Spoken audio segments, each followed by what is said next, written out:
Hello friends, আজকে আমরা নিয়ে এসেছি একটি ট্রাইকপ্টার ড্রোন। এই ড্রোনটির বিশেষত্ব হচ্ছে এই ড্রোনটির স্ট্রাকচারের কারণে এটি কোয়াডকপ্টারের চেয়ে অনেক বেশি দ্রুত চলতে পারে এবং এটিতে টিল্ট মেকানিজম থাকার কারণে এটি খুব দ্রুত দিক পরিবর্তন করতে পারে। তো চলুন এখন এটিকে ফ্লাই করে দেখা যাক।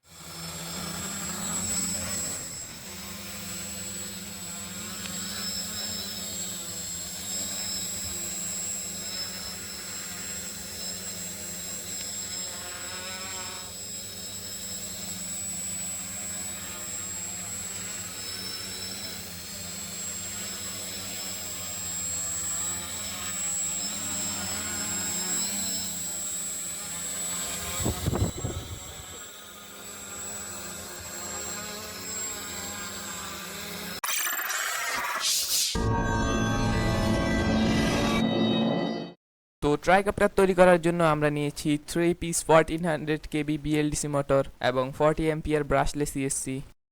এটি হচ্ছে MG90 সার্ভো মোটর এবং এটি হচ্ছে 2S2200 mAh লিপো ব্যাটারি। তো ড্রোন তৈরি করার জন্য আমরা একটি ফ্রেম তৈরি করে নিয়েছি। এটি আমরা তৈরি করেছি 2 mm পিভিসি শিট দিয়ে এবং এখানে তৈরি করেছি একটি টিল্ট মেকানিজম। এখন আমরা টিল্ট মেকানিজমের সাথে সার্ভো মোটর সেট করব। সেজন্য সার্ভো মোটর অ্যাক্সেসরিজকে আমরা কেটে নিয়েছি এবং হট গ্লুর সাহায্যে টিল্ট মেকানিজমের সাথে সেট করে নেব। তো দেখতে পাচ্ছেন টিল্ট মেকানিজমটি ঠিকমতো কাজ করছে। এখন আমরা ড্রোনের আর্মগুলোর সাথে মোটর সেট করব।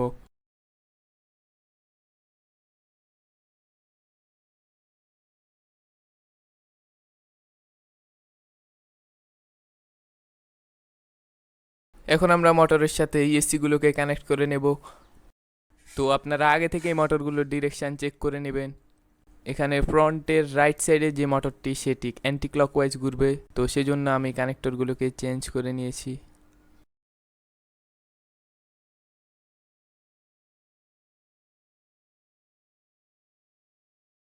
তো ইএসসি মোটর কানেক্ট করার পর ড্রোনের লুক দেখতে পাচ্ছেন।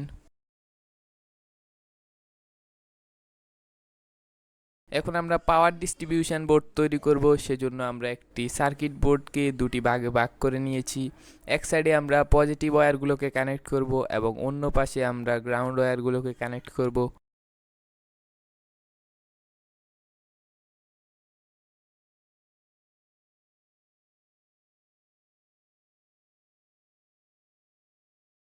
তো আমরা একে একে সবগুলো ওয়্যার কানেক্ট করে নিয়েছি। এখন আমরা নিয়ে নেব একটি XT60 কানেক্টর। XT60 কানেক্টরটি আমরা সার্কিট বোর্ডে মাউন্ট করব, সেজন্য ড্রিল করে নেব।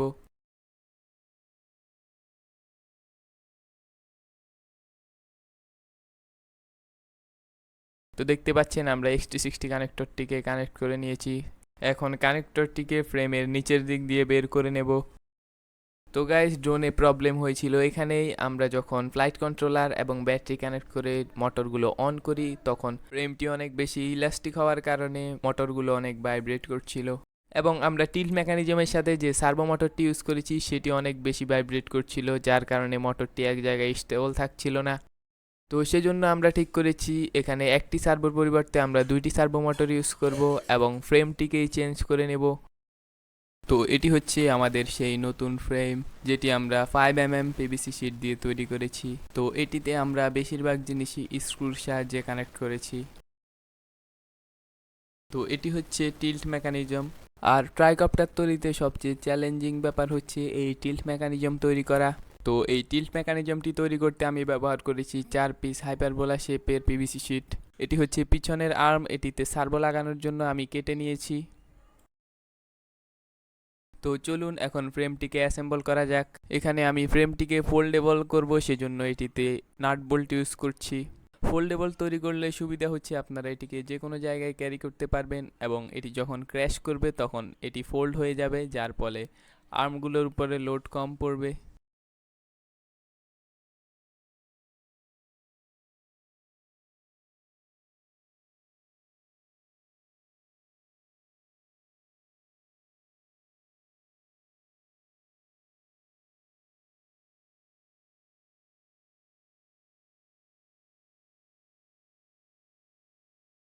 তো চলুন এখন একে একে মোটরগুলোকে মাউন্ট করা যাক। তো এখানে মোটরগুলোকে আমরা স্ক্রুর সাহায্যে লাগিয়ে নিয়েছি। এখন আমরা MG90 সার্ভো মোটরটিকে টিল্ট মেকানিজমের সাথে কানেক্ট করব। তো আমি ভিডিওতে যেভাবে কানেক্ট করছি আপনারা ঠিক সেম ভাবে কানেক্ট করে নেবেন। তো সার্ভো কানেক্ট করার পর দেখতে পাচ্ছেন আমাদের টিল্ট মেকানিজমটি দেখতে এরকম। টিল্ট মেকানিজমের এই দিকে আমরা আরেকটি সার্ভো কানেক্ট করার জন্য জায়গা রেখেছি, কিন্তু প্রথমে আমরা একটি সার্ভো লাগিয়ে চেক করব, যদি একটিতে কাজ না হয় তাহলে আরেকটি কানেক্ট করব। তো চলুন এখন ট্রান্সমিটারের সাথে কানেক্ট করে দেখা যাক এটি কাজ করে কিনা। তো দেখতে পাচ্ছেন একটি সার্ভো ঠিকমতো কাজ করছে। এখন আমরা দ্বিতীয় সার্ভোটিও লাগিয়ে দেখব। তো দুটি সার্ভোর সাথে এটি অনেক বেশি পাওয়ারফুল হয়ে গিয়েছে, কিন্তু তারপরেও আমরা প্রথমে একটি সার্ভো লাগিয়ে চেক করব। এরপর যদি ড্রোনটি না ফ্লাই করে তাহলে দ্বিতীয় সার্ভোটি লাগাবো, সেজন্য আমরা জায়গা রেখেছি। প্রথম ফ্রেমে যেহেতু আমি আপনাদেরকে ইএসসিগুলো লাগিয়ে দেখেছি, সেহেতু আমি এখন আর আপনাদের সময় নষ্ট করছি না। আমি মোটরগুলোর সাথে ইএসসিগুলোকে কানেক্ট করে নিয়েছি। প্রথম পাওয়ার ডিস্ট্রিবিউশন বোর্ড থেকে এই বোর্ডটি একটু আলাদা, কারণ এটিতে আমি XT60 ওয়্যার দিয়ে কানেক্ট করেছি, আর বাকি সব সেম। এটি হচ্ছে আমাদের সেই ব্লাইন্ড kk2.1.5 ফ্লাইট কন্ট্রোলার। এটিকে ব্লাইন্ড বলার কারণ হচ্ছে এটিকে প্রোগ্রাম করার জন্য এটির ডিসপ্লে নেই, যার কারণে এটিকে না দেখেই প্রোগ্রাম করতে হয় ব্লাইন্ডের মতো। তো চলুন এখন ফ্লাইট কন্ট্রোলারটিকে ফ্রেমের মধ্যে সেট করা যাক।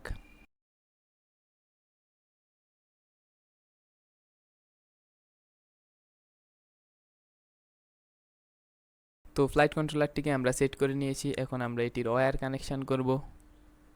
এটি হচ্ছে মোটর 1 এর কেবল, যেটি ক্লকওয়াইজ ঘুরবে, এবং এটিকে আমরা M1 এ কানেক্ট করব। এবং এটি হচ্ছে মোটর 2, যেটিকে আমরা M2 তে কানেক্ট করব, এবং এটি কাউন্টার ক্লকওয়াইজ ঘুরবে। এরপর এটি হচ্ছে মোটর 3 এর কেবল, যেটিকে আমরা M3 এর সাথে কানেক্ট করব, এবং এটি ক্লকওয়াইজ ঘুরবে। তো আমরা ওয়্যারগুলোকে পেঁচিয়ে নিচ্ছি যাতে এগুলো ছড়িয়ে ছিটিয়ে না থাকে। এরপর এটি হচ্ছে সার্ভোর কেবল। সার্ভোর কেবলটিকে আমরা M4 এর মধ্যে কানেক্ট করব। তো ফ্লাইট কন্ট্রোলারের সাথে মোটরগুলোর কানেকশন শেষ। এখন আমরা নিয়ে নেব রিসিভার। এটি হচ্ছে FSIA 10B রিসিভার। আপনারা চাইলে 6 চ্যানেল ব্যবহার করতে পারেন। এবং এগুলো হচ্ছে ফ্লাইট কন্ট্রোলারের সাথে রিসিভার কানেক্ট করার কেবল। আমার ফ্লাইট কন্ট্রোলারের সাথে এই কেবলটি নেই, যার জন্য আমি জাম্পার ওয়্যার দিয়ে তৈরি করে নিয়েছি। এই কেবল দিয়ে ফ্লাইট কন্ট্রোলারের বাম দিকের যে প্রথম 3টি পিন রয়েছে, সেই 3টি পিনকে রিসিভারের প্রথম চ্যানেলের 3টি পিনের সাথে কানেক্ট করব। অবশ্যই আপনারা পজিটিভ, নেগেটিভ এবং সিগন্যাল দেখে কানেক্ট করবেন। এবং বাকি 3টি চ্যানেল থেকে আমি শুধু সিগন্যাল ওয়্যারগুলো নিয়ে নেব এবং ফ্লাইট কন্ট্রোলারের সিগন্যাল ওয়্যারে কানেক্ট করে দেব। এখানে অবশ্যই আপনারা সিরিয়ালি কানেক্ট করবেন। ফ্লাইট কন্ট্রোলারটি সেট আপ করার জন্য প্রথমে মেনুতে যেতে হবে, এরপর লোড মোটর লেআউটে যেতে হবে, সেখান থেকে ট্রাইকপ্টার সিলেক্ট করতে হবে, এরপর এসিসি ক্যালিব্রেশন করতে হবে, এরপর মুড অপশানে গিয়ে সেলফ লেভেল অলওয়েজ করে দিতে হবে। এরপর আপনারা ড্রোনে পাওয়ার দিয়ে দেখবেন এবং ড্রোনটিকে ডানে বামে ঘুরিয়ে দেখবেন পিছনের ইয়টি ঠিকমতো কাজ করছে কিনা। আপনারা যদি ক্লকওয়াইজ ডিরেকশানে ঘুরান তাহলে মোটরটি ডান দিকে কাত হচ্ছে কিনা সেটি দেখবেন। যদি মোটরটি উল্টা দিকে কাত হয় তাহলে আপনারা মিক্সার এডিটরে যাবেন, সেখানে চ্যানেল নাম্বার 4 সিলেক্ট করতে হবে এবং সেখানে ভ্যালু 100 থেকে -100 করে দিতে হবে, তাহলে মোটরটি রিভার্স হয়ে যাবে। তো ড্রোনটি সেট আপ করা কমপ্লিট। এরপর আমরা ড্রোনটিকে আরও বেশি সাপোর্টের জন্য প্রত্যেকটি আর্মের মধ্যে এক্সট্রা রড লাগিয়েছি এবং আর্মগুলোর পিছনের দিকে এক্সট্রা পিভিসি শিট লাগিয়েছি, যাতে ড্রোনের ফ্রেমটি আরও বেশি হার্ড হয়। এছাড়াও রিসিভারটিকে আমরা ড্রোনের নিচের দিকে লাগিয়েছি। এখন ড্রোনের মধ্যে প্রপেলার মাউন্ট করব। এটি হচ্ছে ক্লকওয়াইজ প্রপেলার, যেটিকে আমরা মোটর 1 এর সাথে কানেক্ট করছি, এবং এটি হচ্ছে কাউন্টার ক্লকওয়াইজ প্রপেলার, যেটিকে আমরা মোটর 2 এর সাথে কানেক্ট করব, এবং এটি হচ্ছে ক্লকওয়াইজ প্রপেলার, যেটিকে আমরা মোটর 3 এর সাথে কানেক্ট করব। ড্রোনটিকে পাওয়ার দেওয়ার জন্য আমি 2S2200 mAh এর একটি লিপো ব্যাটারি ইউজ করছি। এটি অনেক পুরানো ব্যাটারি, তাই এটি দিয়ে পারফরমেন্স এত ভালো পাওয়া যাবে না। আমি রিকমেন্ড করব আপনারা আরও ভালো ব্যাটারি ব্যবহার করবেন।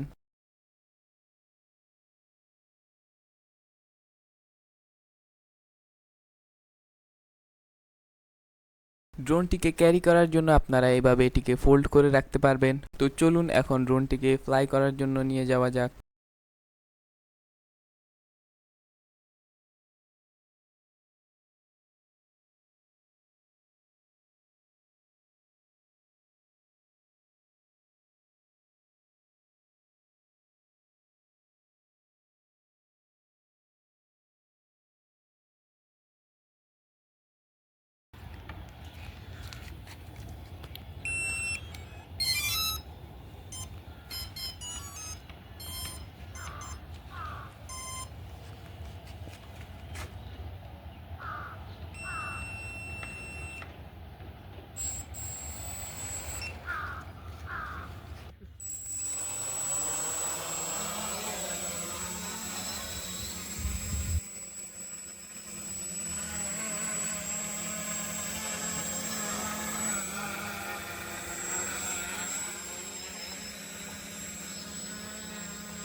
Down down